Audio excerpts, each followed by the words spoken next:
Our top story first. Chennai-based health insurance major Star Health Insurance is betting on steady, calibrated price hikes to stay ahead of rising medical inflation without hitting customers with sharp shocks.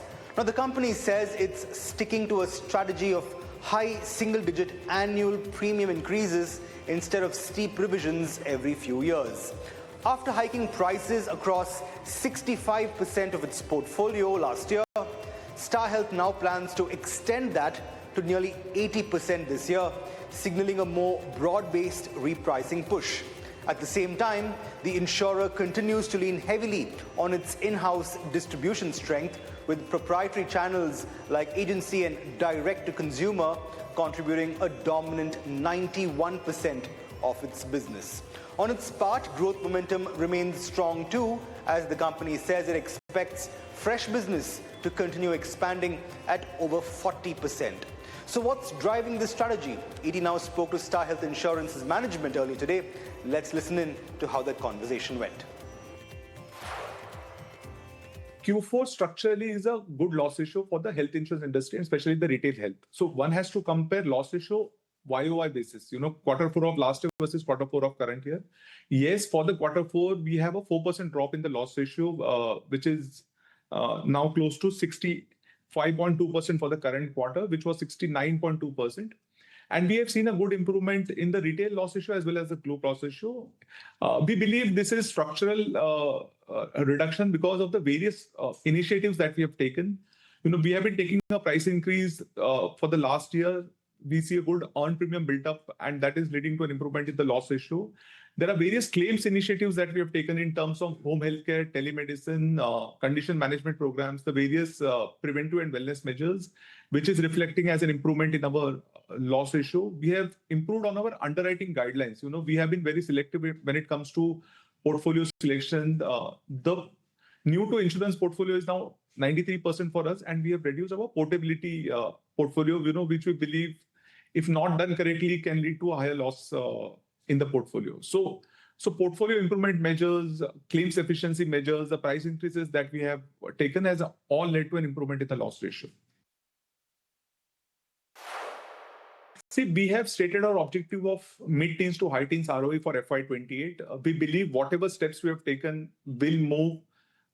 We will be able to achieve that objective in the next 2 years. We don't want to give a short-term guidance. Or yearly guidance is something which you don't want to give. Shifting focus to Kerala next, the state is facing power disruptions, with the government now enforcing short-duration power cuts as electricity demand hits record highs. Now, officials say outages of under 30 minutes will be imposed between 6 p.m. and midnight to ease pressure on the grid and prevent larger system failures. Incidentally, the decision to roll out power cuts comes just a week after the Kerala government maintained that it in fact would not resort to power cuts despite record demand in the ongoing summer. Now, the trigger, however, is a sharp spike in power consumption across the state, driven by intense heat, with daily usage touching an all-time high of over 118 million units, while peak demand has crossed 6,000 megawatts. That's the state's highest ever, for context. Now, the government says the surge is being fueled not just by cooling demand, but also by increased use of electric vehicles and induction cooking, especially amid LPG supply issues. Now, at the same time, Kerala's heavy dependence on power purchases from outside the state, accounting for over 70% of its needs, has made it more vulnerable during a nationwide surge in electricity demand. On to Bengaluru next, and the city is set to take a major leap in urban water management, with the Bangalore Water Supply and Sewerage Board preparing to launch what it says will be Asia's largest AI-powered command center for water and sewage systems. Located in Jayanagar, the Integrated Intelligent Water and Sewerage Management Center will use artificial intelligence and real-time data to monitor supply, detect pipeline leaks instantly, and even predict water demand across different parts of the city. The system will oversee nearly 775 million litres per day of Kaveri water supply under Stage 5, covering around 110 villages, while also integrating Bengaluru's wider distribution and wastewater network. Crucially, the move targets a long-standing problem, and that's the fact that nearly 28% of the city's water is presently lost to leaks and theft. The platform will also track water parameters like pH, chlorine and turbidity, trigger real-time alerts in case of contamination, and monitor sewage treatment plants for compliance. Backed by funding from the Japan International Cooperation Agency, officials say the project marks a shift towards data-driven governance, with plans to eventually create a digital twin of the city's entire water network, improving efficiency, cutting losses, and future-proofing supply in a rapidly growing metro. Meanwhile, it's the turn of Hyderabad now to grapple with panic buying of fuel, with long queues and chaotic scenes reported at petrol bunks for a second straight day. Now, a whole day after Andhra Pradesh reported fuel shortages at a few petrol bunks owing to panic buying in the state, Hyderabad and Telangana has also seen some semblance of petrol hoarding across the city. This in turn has triggered traffic gridlocks and has forced several outlets to temporarily shut after running out of fuel stock. Dealers say that fuel meant to last 2 days is now getting exhausted in just under 10 hours as anxious consumers rush to top up amid fears of shortages. The situation has been driven largely by rumors, including reports of fuel shortages in neighboring Andhra Pradesh and speculation over a possible price hike, thereby prompting a spillover effect into the state of Telangana. Bulk buyers shifting to retail pumps due to price differences have only added to this pressure. Now, while authorities insist that there is no real shortage and supplies remain adequate, the sudden spike in demand has disrupted normal fuel distribution. In fact, officials and fuel dealers are now urging citizens to avoid panic buying, warning that fear-driven demand and not supply is at the heart of the crisis. Speaking of Andhra Pradesh, the state is all set to play a key role in India's push to secure critical minerals, with the centre planning to set up a dedicated mineral value processing plant here. The project is part of a broader national strategy that also includes Odisha, Gujarat and Maharashtra, with 500 crore rupees earmarked under the National Critical Mineral Mission. For Andhra, the significance goes beyond just another industrial park. The state's strong port connectivity is a key reason for its selection, positioning it as a gateway for importing raw minerals and exporting processed high-value materials. This is also crucial because India presently lacks a robust processing ecosystem, meaning even when critical minerals like lithium, cobalt and rare earths are sourced, much of that value addition actually happens overseas. The new park aims to change that by building an end-to-end value chain within the country. For Andhra Pradesh, this fits into a larger strategy already underway, from rare earth corridors announced in the union budget to the state's own push to build mineral to manufacturing clusters, leveraging its coastal resources. Meanwhile, all eyes are now on Tamil Nadu and Kerala as both states and Puducherry brace for exit polls later today, setting the stage for a high-stakes political countdown. In Tamil Nadu, Chief Minister M.K. Stalin has returned from Kodaikanal, signaling that the focus is firmly back on Chennai as early poll trends begin trickling in. Adding a political cultural layer to the day, actor-turned-politician Vijay earlier visited the Tiruchendur temple to offer prayers ahead of the crucial moment, even paying a visit to the Shirdi Sai Baba shrine a little earlier in the day. This, of course, in a move drawing attention for both its timing and its inherent messaging. In neighbouring Kerala, where electoral dynamics are often more tightly contested, parties are also on edge as exit polls are expected to give the first directional sense of voter mood in what has been an intense campaign where the LDF is aiming for a third straight term in power. With counting still days away, today's exit polls will serve as the first real signal of where the mandate could be heading, even as political players across Tamil Nadu and Kerala brace for some trends of what that verdict may be. And on South Central today, I've traveled down south to Karaikudi, home to Tamil Nadu's Chettiar community and the Chettinad region. Now, for those of you who may not know, aside from boasting of some of the richest, most culturally significant architecture and food, the Chettinad region was well known for making the most intricate traditional and heirloom jewelry. That is until the art form began tapering off as a more generic, homogeneous jewelry styles began taking over. Over the last few years, however, a woman from the Chettiar community here has begun a revivalist movement documenting and resurrecting almost forgotten styles and bringing them back in vogue. Early today at the Chettinad Museum in the region, that's Pettagam, I caught up with heirloom jewelry revivalist Meenu Subaya, who's become the flag bearer of Chettinad jewelry today, to find out more about how she's bringing a whole genre back from the brink. Here's more from that conversation. Yeah, actually I must start from the 90s when I started this whole journey. I went to the US, did my diamonds graduation, designing, all out of passion. When I got back, the kind of jewelry that I was designing was totally modern because coming from South India, seeing the jewelry which has always been, quite traditional, and a specific motive has been repeatedly followed. So when I got back, I was very excited about exploring all modern designs. And then slowly, about a year or two into this whole journey, I realized somewhere there's so much beauty and there's so much more meaningful motives that we're slowly starting to lose.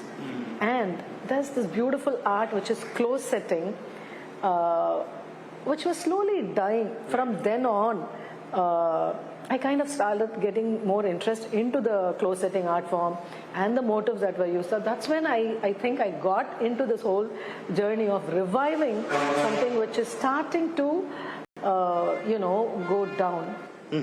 And for the sake of our audiences, many of whom may not be aware, what is Chettinad jewelry? There's been so much talk about South Indian art, architecture, temple jewelry. We all talk about it, use these terms a whole lot, but Chettinad jewelry is a niche in itself. Yeah. So for most folks who may not be aware of the art form and the style, in a nutshell, what is it all about, Meenu? Okay, Chettinad jewelry most of the time is misunderstood or misinterpreted as a temple jewelry. Something which is large, big, and but Chettinad jewelry specifically is something which is made with a purpose, very meaningful. The motives are all very relatable and relevant to the times when it was created until today. Right. Because they had the influence of the British influence, Portugal influence, it had the French influence, the jewelry had so many influences, but it was created the Chettinad way, which is in 22 karat gold in close setting art form, and the craftsmen were all from the Chola dynasty and the Pandya dynasty. So the art had the cultural craftsmanship, but the motives and the inspirations were very global. Right. So that's what defines Chettinad jewelry, is what I would say. And the pieces were very flexible. It is something that will sway with you. The Chettinad jewelry in itself, something which is very practical, simple, classy, all time, 22 karat gold, close setting, quite solid, and stands the time in terms of practicality, design, and the stability. Absolutely. And the globalist outlook on the jewelry, like you mentioned, also comes from the fact that the Chettiars were a seafaring community, especially in the interest of business expansion. The Chettiars, in fact, migrated to places like Ceylon, back then, of course, Malaysia, Burma, and a lot of the designs, like you mentioned a little while ago, also a tribute to that. So talk about the motives in a sense. Large peacocks, crabs, conch shells, these pretty much make the DNA of a Chettinad jewelry piece. Absolutely. The motives are so unique. In fact, I must tell you about a peacock. Peacock is a motive that I think almost Indian jewelry, art, architecture, everything we have adapted peacocks. But interestingly, in Chettinad, the peacock you will always see in full plume. It's a full plumage peacock that you will see. It is never a side angle peacock. And one of the most important part of the men jewelry is the Mail Magari, which is a peacock in full plume. Right. So that is a very interesting motive. Another one is the crab. Crab, interestingly, the Chettiars followed the crab route in the maritime traders, right? So they followed the crab route instead of the tortoise route because they realized that this was faster. The crab route is faster, and they adapted that route. And as a gratification, as a thanksgiving, they adapted the crab motif in the Mangal Sutra, which is the main jewelry, the religious jewelry. And another interesting motif is the conch. Again, because of maritime traders, the conch signifies the beginning and the end, right? So we start everything with the sound of the conch. Right. So that was a nice tribute in a way that the jewelry was paying to the practice and the culture itself. Absolutely. But I'm just curious. We're having this conversation at Pettagam, which is your museum for Chettinad jewelry itself, built by a labor of love over so many years. Why the need for revival in the first place, Meenu? You came back, you realized that you were more drawn obviously towards more contemporary jewelry designs before you went about doing this. What was it about this jewelry art form that saw the need for revival in the first place? Why did it run the risk of dying out to begin with that then got you on this mission? Okay. See, unlike the West, where everything, the ancestral, be it the property, be it the jewelry, everything is recorded, right? The inventory is all maintained. But in India, unfortunately, we do not have any documentation for the jewelry, or the kind of craftsmanship that has gone into it, for the kind of material that was used. We have used the best of the best rubies, emeralds, sapphires from different parts of the world, pearls, Basra, Sri Lankan sapphires, Burmese rubies, Colombian emeralds. But there has not been any documentation of where it all came from and how it has all been, culminated in a certain style in every region. And even as you built this museum over the last, few years, as you began, this revivalist mission itself, I'm just curious, Meenu, why the need for revival in the first place? What was it about this style and practice that actually had Chettinad jewelry run the risk of falling out of vogue, that it needed a revivalist action from you to begin with? What went wrong, maybe?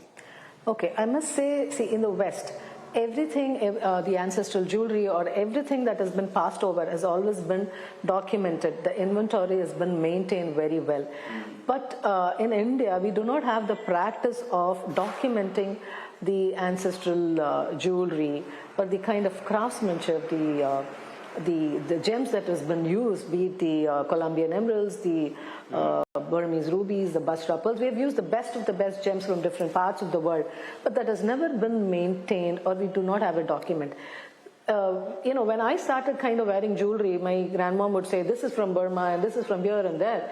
But how much is it? What is the weight of it? There's so many pieces just going around. What is the inspiration behind this? And it was so intriguing for me to even realize that there is nothing written about any of this. Right. So then slowly when I started getting involved, then I started getting more interest and understanding where it came from, because the craftsmanship was so different.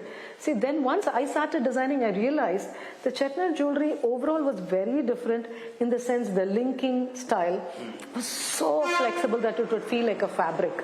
So that was so different. So where did this craftsmanship come from? So these were not understood. So I would ask my grandmom and whoever was older. So everybody would say, this is my grandmom gave me and it came from here, but I'm not sure, and all that.